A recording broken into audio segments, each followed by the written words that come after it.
कार्यक्रम के प्रायोजक हैं Shri Parasnath re rolling mills limited, Durgapur 01, Vardhaman, Paschim Bangal. Amita Jain, पत्नी अनिल कुमार जैन, संगीता जैन, पत्नी विपिन कुमार जैन, नावला परिवार। श्री मानक चंद मुशरफ, श्रीमती कमला देवी मुशरफ, राकेश, नीतू, ऋषभ, आयुषी मुशरफ, B123, सेठी कॉलोनी, जयपुर, राजस्थान। डॉक्टर सरोज जैन, सुभाष चंद जैन, रेणु जैन, अंजलि जैन, आरती, आदित्य, आरव, सानवी, कुवम जैन, 302, सेक्टर 13, सोनीपत, हरियाणा। श्री अशोक कुमार रतनलाल जैन, नूतन, गौतम, प्राची, आदित्य, डॉक्टर सलोनी निरंजन, अरहन, आराध्य मेहता, 49 बालचंद टेरस, तारदेव रोड, मुंबई। रतनलाल, कमल कुमार, शांति देवी पाटनी, इम्फाल। जैन परिवार, शक्तिनगर, नई दिल्ली।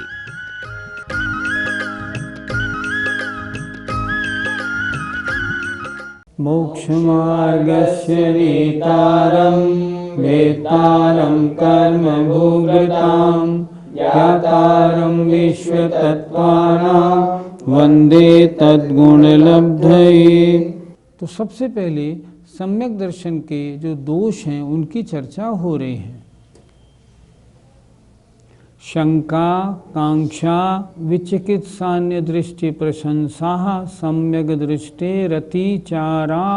शंका, कांक्षा, विचिकित्सान्य दृष्टि प्रशंसा, संस्तवा सम्यक दृष्टेरतिचाराः। बोलिए। शंका, कांक्षा, विचिकित्सान्य दृष्टि प्रशंसा, संस्तवा सम्यक दृष्टेरतिचाराः। सम्यक दर्शन के 5 अतिचारों का इसमें वर्णन है। वर्णन पढ़ने से पहले हम ये समझें अतिचार कहते किसे हैं। व्रत आदि में दोष लग जाना, इसका नाम अतिचार है। ये दोष 4 प्रकार के होते हैं। पहला दोष होता है अतिक्रम। अतिक्रम का मतलब होता है लिए हुए व्रत के प्रति मन में कुछ अनिच्छा का भाव जागृत हो जाना, मतलब मन की पवित्रता का गिर जाना, व्रत के प्रति आदर भाव का गिर जाना, इसका नाम है अतिक्रम। दूसरा होता है व्यतिक्रम, व्रतों की सीमाओं का उल्लंघन कर लेना। अभी छोड़े हुए विषय का सेवन नहीं किया है पर सीमा का उल्लंघन कर लिया। तीसरा होता है अतिचार, यदा कदा किन्हीं मजबूरियों में आकर के मान लीजिए उस छोड़ी हुई वस्तु का सेवन कर लिया, बाद में बहुत पश्चाताप हुआ, मेरा व्रत नष्ट न हो जाए ऐसा भाव हुआ, वो कहलाया जाएगा अतिचार। और व्रत की चिंता ही छोड़ दी, लिया होगा व्रत, हमें कुछ मतलब नहीं, तो इसका मतलब होता है अनाचार। एक उदाहरण से समझते हैं। खेत लगा हुआ है, खेत के बीच में एक इतनी चौड़ी पगडंडी है, उस पगडंडी पर एक बैल जा रहा है। बैल देखता है दोनों ओर गेहूं की खेती लहलहा रही है। बैल से कह दिया गया है सीधे चलना, गेहूं की खेती पे मुंह नहीं मारना है, कि हाँ नहीं मारूंगा। अब देखिए दोष कैसे लगते हैं। उसके मन में आया, बैल के मन में, खेती कितनी अच्छी है, अगर एक मुंह मार लिया जाए तो काम बन जाए, पर क्या करूं, ये किसान जो है ना, इसने बहुत कस के मुझे पकड़ रखा है। तो मन में परिणामों की पवित्रता में क्षति हुई, इसका नाम हुआ अतिक्रम। अब उसने क्या किया, सीमाओं का उल्लंघन किया। उसने क्या किया, चलते चलते और जो दोनों ओर गेहूं की खेती लहलहा रही थी उस ओर अपना मुंह बढ़ाया, लेकिन मुंह बढ़ाते ही किसान ने कस के खींच दिया। क्या करते हो? तो ये सीमाओं का उल्लंघन हो गया, ये हुआ व्यतिक्रम। अब उसको नहीं रहा जा रहा था, मुझे तो गेहूं खाने हैं, कुछ भी हो जाए, इतनी अच्छी फसल और मैं ना खाऊं तो मुझ जैसा अभागा कौन। चलते चलते चलते चलते उसको गुस्सा आई, उसने ज़ोर से एक झपट्टा मार के 10, 15, 20, 25 बालियों को मुंह में भर लिया। पीछे से किसान ने कौड़ा भी मारा, डंडा मारा, और अब मन में सोचता है पिटाई लग गई, अब मैं ऐसा नहीं करूँगा। तो अतिचार में छोड़े हुए विषय का सेवन हो गया, पर ये भी ध्यान में रहता है कि मेरी मर्यादा क्या है, मुझे मर्यादा भंग नहीं करनी, लेकिन उस विषय का क्वचित कदाचित सेवन भी कर लेता है, लेकिन मैं व्रती हूँ ऐसा ध्यान रहता है उसको। इसके बाद अनाचार, अब उसे गुस्सा आई बहुत ज़्यादा, तो उसने क्या किया, दौड़ के भाग के खेत के अंदर घुसा चला गया और वहाँ जाके खूब गेहूँ खाने लगा। उस पर डंडे किसान ने मारे। उसने कहा कितने मार लो, मैं तो आज गेहूँ खाऊंगा। इसका नाम हुआ अनाचार। अगर हिसाब से देखा जाए तो विद्वानों ने क्या लिखा है, अतिक्रम होने पर 25 नंबर कट जाते हैं, व्यतिक्रम और कर लिया तो 50 नंबर कटे, अतिचार पर 75 नंबर कट जाते हैं, और अनाचार करने पर 100 नंबर भी कट जाते हैं और -100% की पेनल्टी और लगती है। तो यहाँ जो वर्णन किया है आचार्य ने, उन्होंने अतिक्रम व्यतिक्रम का नहीं किया, उन्होंने अतिचारों का वर्णन किया है। अर्थात ये अतिचार एक तरह से व्रत भंग के पार्ट हैं, इनमें व्रत का पार्टली भंग हो जाता है, ऐसा इन्होंने लिखा है।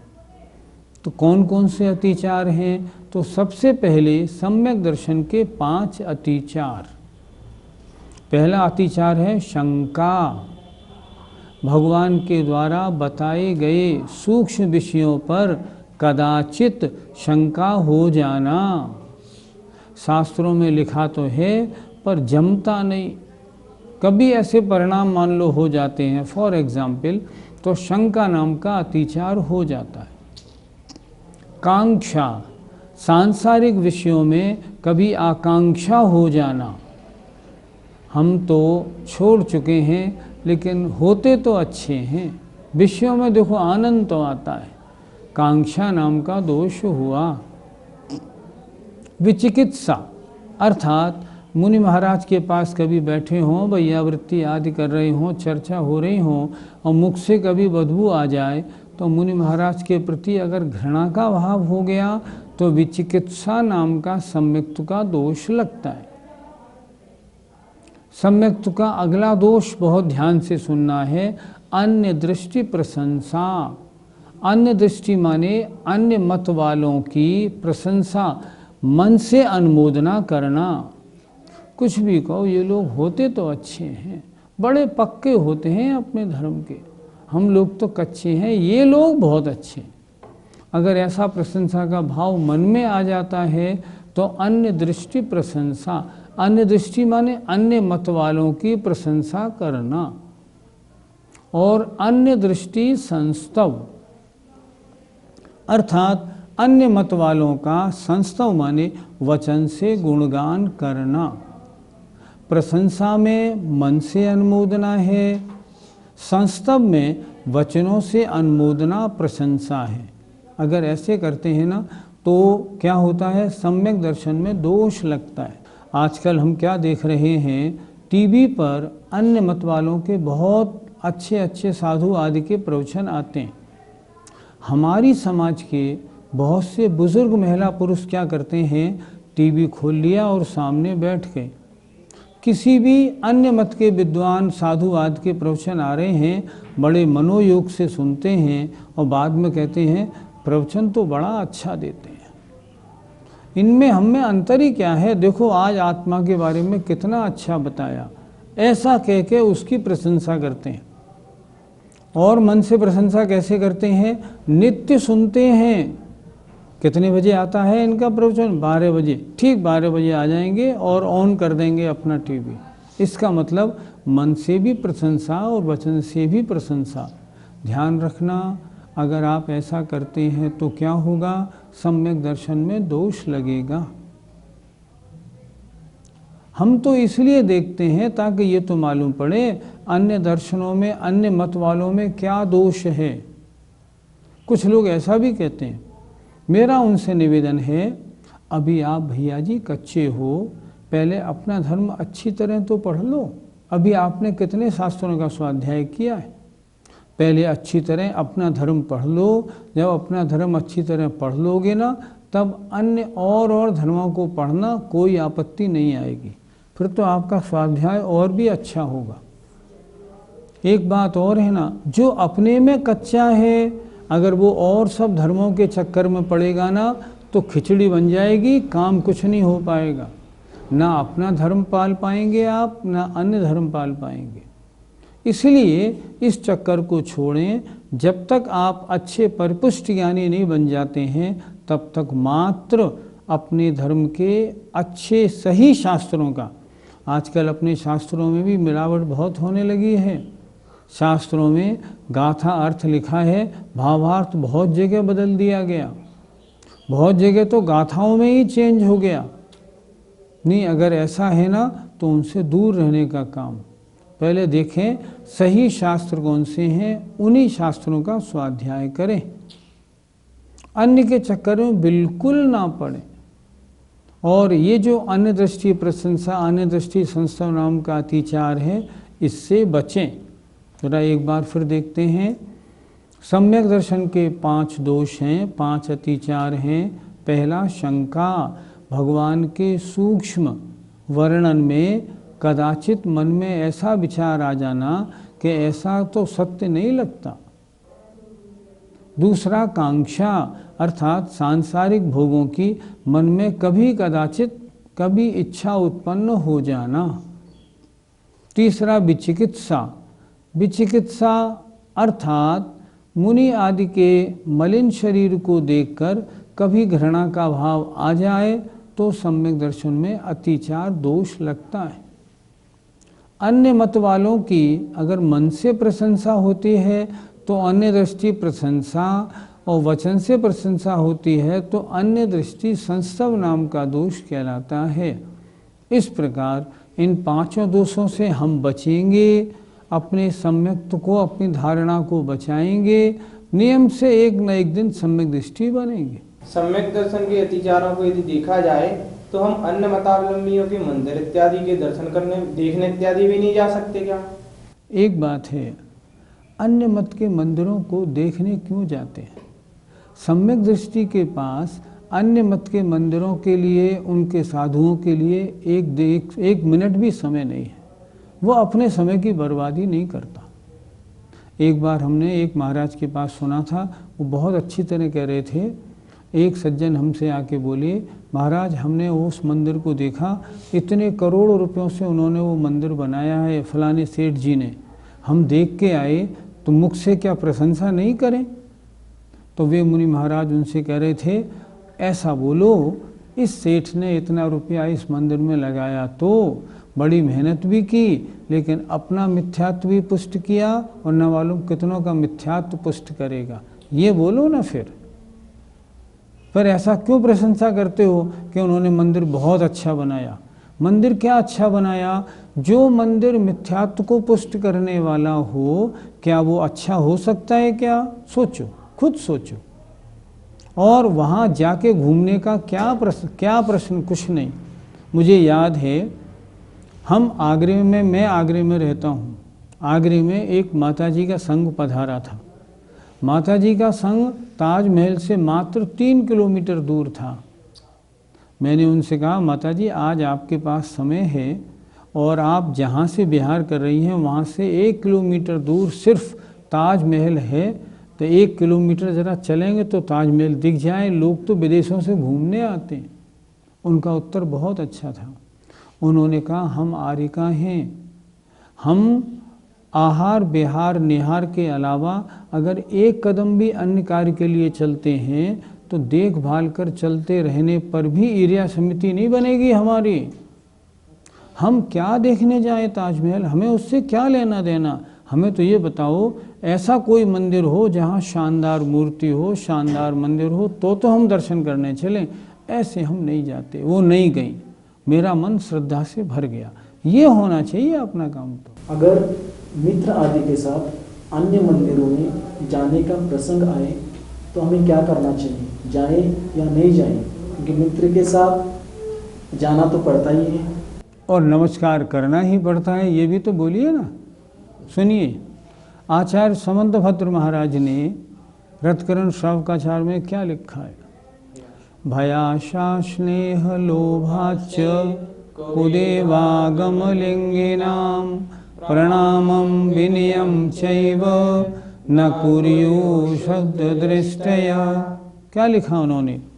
किसी भय से, किसी आशा से, किसी स्नेह से और किसी लोभ से। अच्छी तरह समझें, कोई भय, अगर मैंने यहाँ वंदना नहीं की तो ये मेरा कुछ बिगाड़ कर देगा। मैं अपने बॉस के साथ जा रहा हूँ, अगर मैंने इनके साथ इनके भगवान की पूजा वंदना नहीं की, ऐसा नहीं हो मुझे निकाल दे, इस डर से। आशा, सुनते हैं यहाँ वंदना करने वालों की सारी इच्छाएं पूरी होती हैं, इसलिए यहाँ आकर मैंने नमस्कार किया।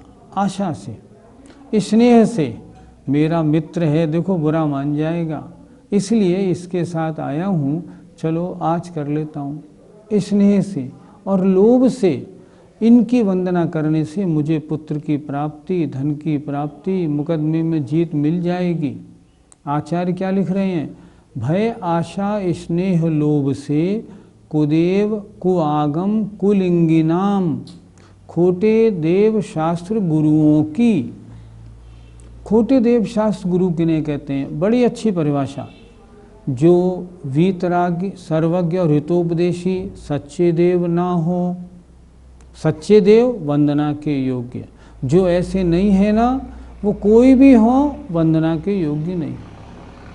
सच्चे शास्त्र महामुनि महाराजों के द्वारा लिखे गए दिगंबर जैन शास्त्र, और दिगंबर जैन 28 मूल गुणों का सही पालन करने वाले मुनि महाराज। इनके अलावा अन्य देव शास्त्र गुरु जितने हैं ना, वे सब किसी तरह भी वंदना के योग्य हैं ही नहीं।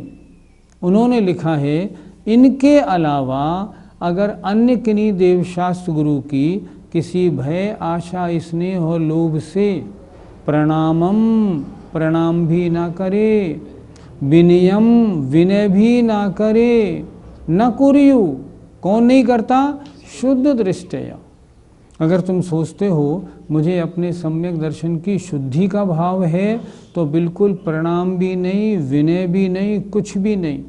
लेकिन अनादर नहीं, अनादर किसी का नहीं।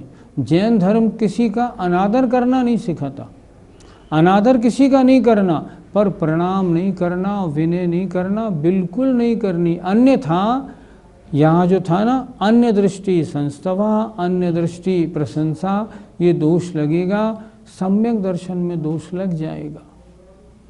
हम क्या कहते हैं पूजा में? हो सम्यक दर्शन प्राप्त मुझे, तो सफल बने मानव जीवन। मैं भगवान आपकी पूजा क्यों कर रहा हूँ?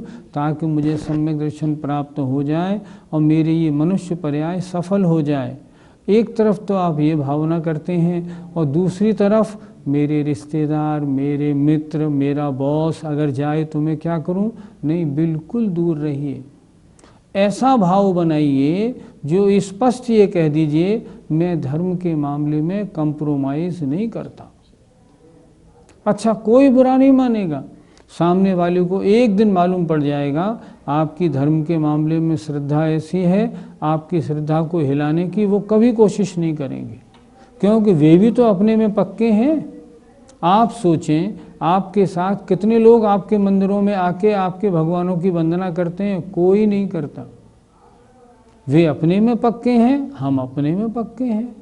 बड़े भाग्य से दिगंबर जैन धर्म मिला है, बड़ा भाग्य, न मालूम कहाँ का पुण्य काम में आया। कम से कम इस पर्याय को सम्यक प्राप्ति के लिए लगा देना है, अन्यथा ये मौका चूक गए तो फिर कब किनारा मिलेगा कुछ खबर नहीं। क्या किसी मुनि महाराज के पास लैपटॉप मोबाइल आदि है तो क्या उनको वंदना करना चाहिए या नहीं करना चाहिए? एक मुनि के लिए क्यों, सबके लिए सोचो ना। अगर कोई देव हैं, वे राग द्वेष परिग्रह आदि से सहित उनकी मूर्ति है, कैसे वंदना करोगे? हम तो वीतराग के उपासक हैं। कोई शास्त्र हैं और उनमें हिंसा राग द्वेष आदि की चर्चा है, वो शास्त्र आपके द्वारा कैसे वंदनीय होगा? नहीं होगा। कोई गुरु हैं, अगर उनके पास परिग्रह है, मान लो मोबाइल लैपटॉप है, वंदना कैसे करोगे? मुझे बताएं, परिग्रह त्याग महाव्रत कैसे उनके माना जाएगा? क्या 28 मूल गुण की बजाय कम मूल गुणों में काम हम चला लेंगे? क्या नहीं चलाएंगे।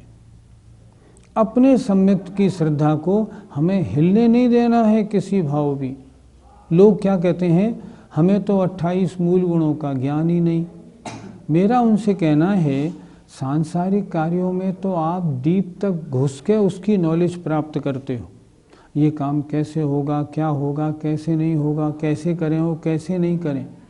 और यहाँ अपने निजी काम में आप ये कहते हो हमें समझ नहीं। एक बार समझ लो ना, आपत्ति क्या है? बाल बोध में लिखे हुए हैं, मुनि महाराज के 28 मूल गुण होते हैं। जो महाराज फ्लश की लैट्रिन में मान लो निवटने जाएं, मान लो कोई महाराज निवटने जाएं, वो उनको कैसे मुनि मानोगे? तरस और स्थावर जीवों की हिंसा हो रही है, सामने हमें दिख रहा है, अनछना पानी भरा है, उसमें तमाम गंदे कीड़े पड़े हुए हैं, उसमें अगर शौच के लिए जाएंगे तो कैसे मुनि अवस्था मानी जाएगी? नहीं मानी जाएगी। जो मुनि महाराज देवी देवताओं की पूजा आराधना करा रहे हैं, स्वयं मिथ्यात्व में लगे हैं, हमें मिथ्यात्व में लगाना चाहते हैं, उसकी वंदना हम कैसे करेंगे? बहुत थोड़ी छोटी छोटी बातें हैं। शास्त्रों का थोड़ा सा अध्ययन किया जाए तो हमको मालूम पड़ जाएगा सच्चे देव, सच्चे शास्त्र, सच्चे गुरु कौन हैं। इनके अलावा अन्य देव शास्त्र गुरु की पूजा, भक्ति, विनय, प्रणाम करना ही नहीं। उनके लिए दान देने का प्रसंग आने पर बिल्कुल शांत हो जाना है, अन्यथा आपका दान भी दुरुपयोग में लगा हुआ माना जाएगा। सूत्र नंबर 24 देखते हैं। व्रतशीलेषु पंच पंच यथाक्रमम्। व्रतशीलेषु पंच पंच यथाक्रमम्। बोलिए। व्रतशीलेषु पंच पंच यथाक्रमम्। सम्यक दर्शन के 5 अतिचारों का वर्णन तो हमने इसलिए किया, आचार्य कह रहे हैं, ताकि सम्यक निर्दोष हो जाए, ताकि आपके व्रत निर्दोष माने जाएं। अगर सम्यक दर्शन ही अतिचार सहित हो गया और खंडित हो गया, तब फिर व्रत नहीं होंगे। अब यहाँ आचार्य क्या लिख रहे हैं, व्रत और शीलों में जो 5 दोष लगते हैं, व्रत शीलेषु, व्रत माने 5 अणुव्रतों में, शील 3 गुणव्रत और 4 शिक्षा व्रतों में, पंच पंच जो 5 अतिचार हैं, जो दोष लगते हैं, उनमें से 5 दोषों को हम यथाक्रमम क्रम के अनुसार कहते हैं। पहले अहिंसा अणुव्रत, फिर सत्याणुव्रत, इस तरह क्रम से आचार्य कह रहे हैं मैं उनका सूत्रों में वर्णन करूँगा। हमारा कर्तव्य क्या होता है, हम इस जीवन को बिना व्रत के समाप्त ना होने दें और व्रतों को धारण करें। तो ये भी अच्छी प्रकार समझ लें व्रतों का स्वरूप क्या है और इनमें लगने वाले दोष क्या हैं।